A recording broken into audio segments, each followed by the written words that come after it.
Good evening, and it's time for the news bulletin at 5. To the headlines.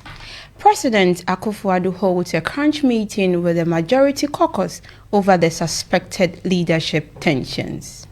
The ranking member of the Defense and Interior Committee of Parliament, James Agaga, defends comments made by DCOP Wabu on military role in elections.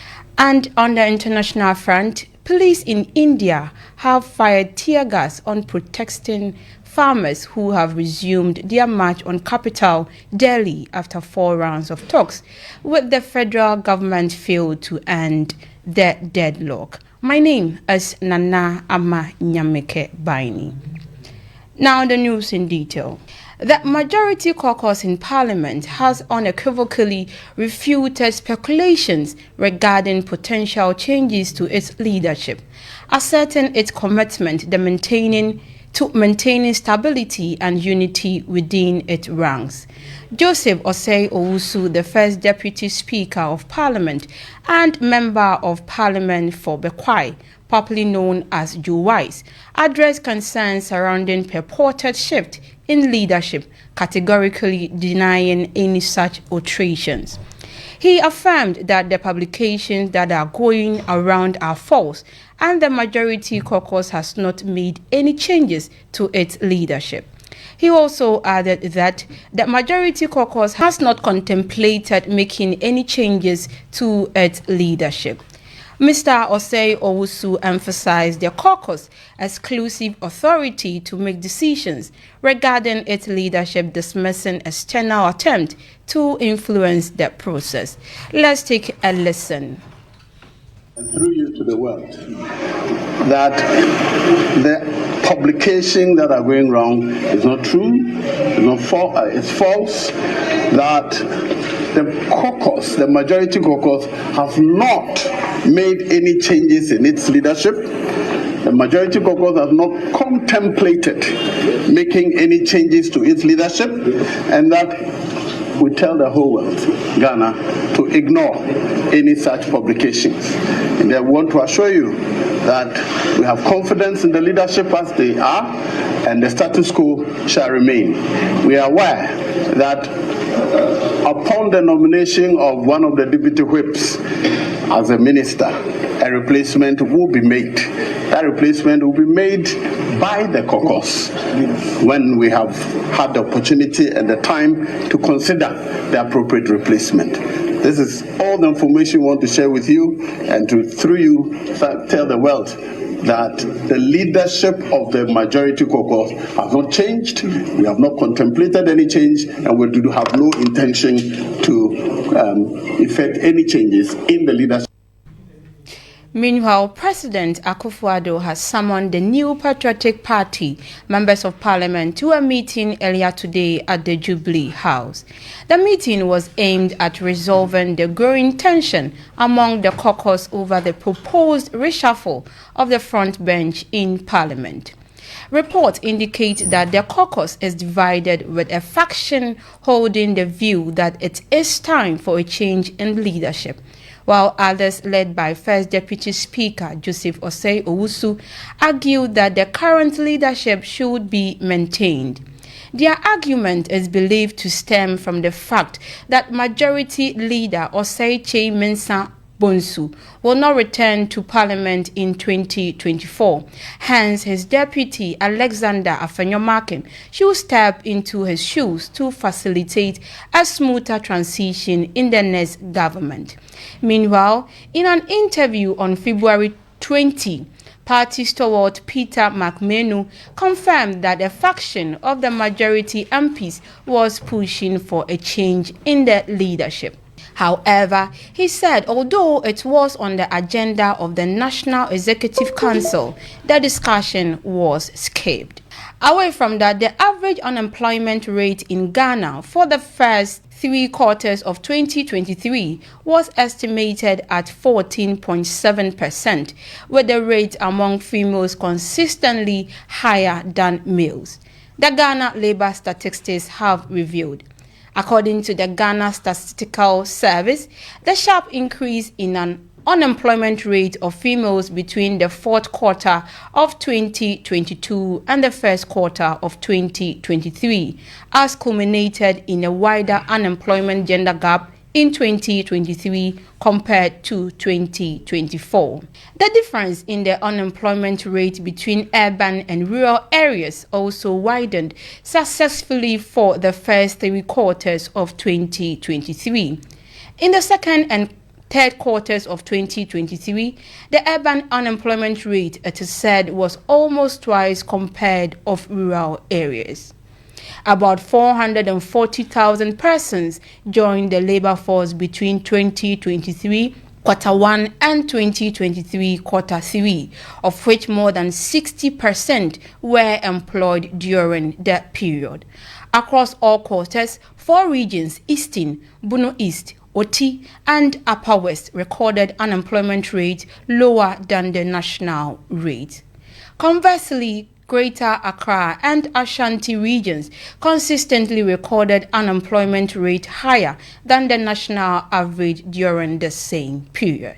Moving on, after the power cut brouhaha at the Accra Academy yesterday, officials from the Electricity Company of Ghana were at the premises of Parliament today for the same reason.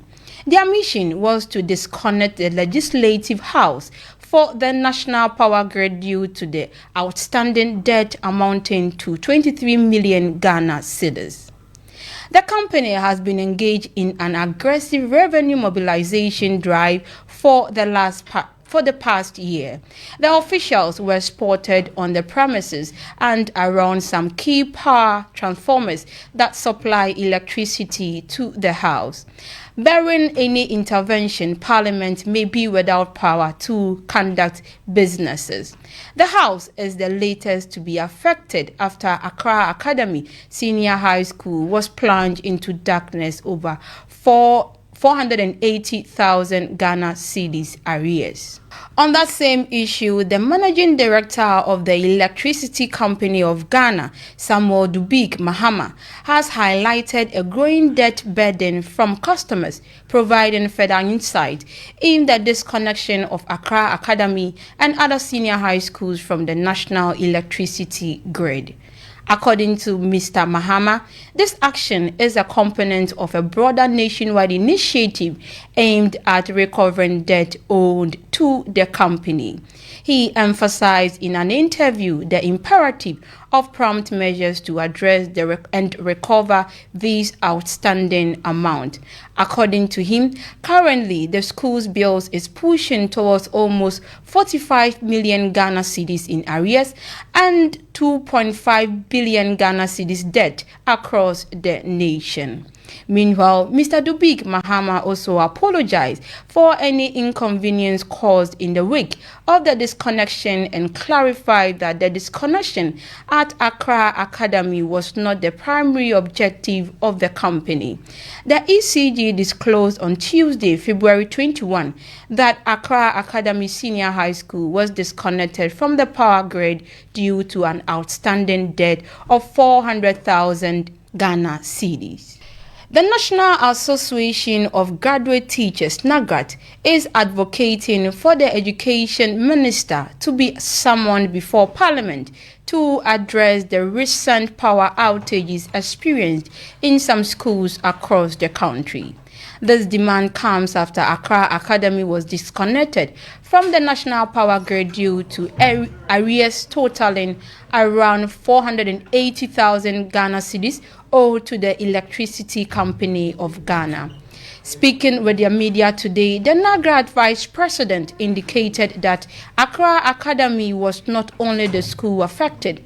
Jacob Anaba mentioned Sunyani Senior High School and St. James Seminary in the Bono region as institutions that have faced similar incidents this year, including water challenges.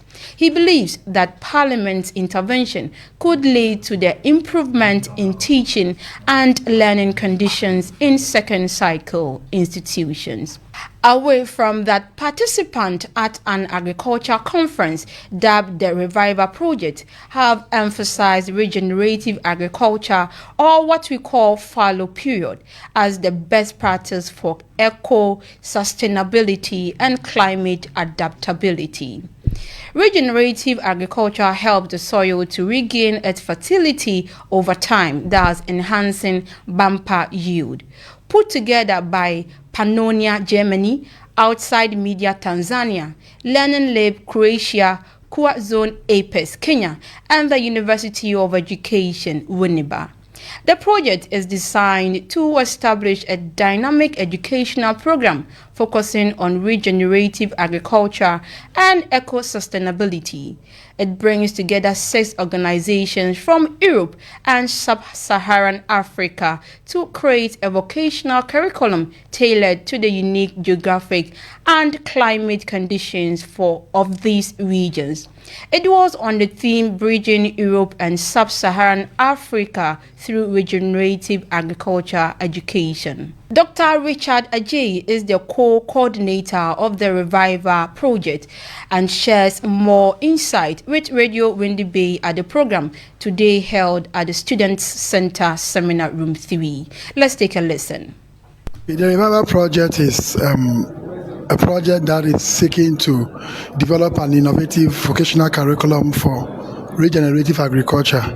The objective of the conference is actually to provide a platform for network members and their stakeholders from across sub-Saharan Africa to discuss the concept of regenerative agriculture and share solutions for their sustainable future. That's the first objective. And we want to also look at how we'll be able to create a curriculum with or without a toolkit that can be used to support the development of regenerative agriculture. And probably finally, we want to plan and set goals for future development actually of this particular network. So that is what this conference is all about. More or less like allowing the soil to regain its nutrients through good practices for eco-sustainability and also help to deal with climatic changes. So when you talk about regenerative agriculture, you're looking at it in 3 dimensions, helping the Away from that, the minority members on the Defense and Interior Committee of Parliament have defended the comment made by the Director of Research and Planning in the Police Service, DCOP Gabriel Wabu, regarding the exclusion of the military from providing security during this year's election. The minority members assert that DCOP Wabu's statement aligns with constitutional principles. The COP Wabu stated that only the police, fire service, prisons, and immigration service will be involved in the election security.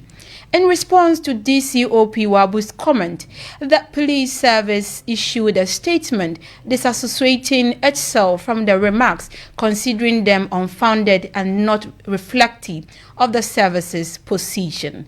The minority members, particularly James Agaga, the ranking member on the Defense and Interior Committee of Parliament, clarified that the military's involvement occurs when the police service is overstretched with proper authorization. James Agaga emphasized that the police, being responsible for the election task force, must effectively execute their mandate to avoid unnecessary military intervention. Moving into election 2024, we expect the police to discharge their mandate very effectively and efficiently in order to make it unnecessary for the military to be brought in. Because the military, as you and I know, are not trained primarily to maintain internal law and order. And so when you bring them in, normally you are bound to have certain challenges. As much as possible, we think that the police service should be adequately equipped and tooled to perform their functions, and only bring in the military as a last resort, And so we decry the conduct of the police service by disassociating themselves with statements attributed to the DCOP Gabriel Wabu, because those were statements of fact. We decry their conduct. Worst of all, they are even saying now he will be subjected to internal disciplinary proceedings. For what offense? for stating what is obvious and factual, for stating what is born out of the law and the constitution of the land. That is why we found it necessary this afternoon to state categorically that we will not countenance any meddling in the task assigned the police service moving into election 2024. Here ends today's news bulletin at 5. My name is Nana Ama Nyamikebaini. Thank you for doing the listening. Do have a good evening.